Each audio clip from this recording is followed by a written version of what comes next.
بسم الله الرحمن الرحیم. سلامونه. خدای دې وکړي چې روغ جوړ به وای. زه پیر محمد مومن یم. تاسو ایم ایل ټي چینل ګورئ. نن درته د موشن سیکنس یعنی د سفر کولو پر مهال د استفراغ او دلبدۍ راتلل. څنګه کولی شو د موشن سیکنس یعنی د سفر کولو پر مهال د استفراغ او دلبدۍ راتللو نه ځان بچ کړو؟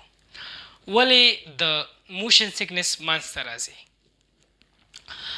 کله چې مونږ په موټر کې سفر کوو نو د سترګو او د غوږونو ترمنځ مس کنفیوژن موجود دي، یعنی مختلف سیګنلونه اعصابو ته ورکول کیږي چې له وجې یې استفراغ او دلبدي منځته راځي.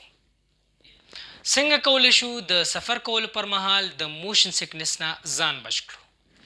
په لومړي قدم کې باید مونږ ژاولې یعنی ګام د ژاولو ژول تر ډیره حده د موشن سیکنس کموي.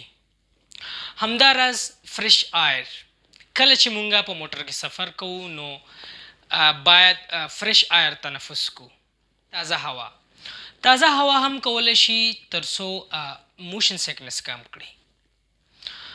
په دریم قدم کې جینجر یعنی زنجبیل، ادرک د ادرک ژول تر ډیره کچه د موشن سیکنس کموي.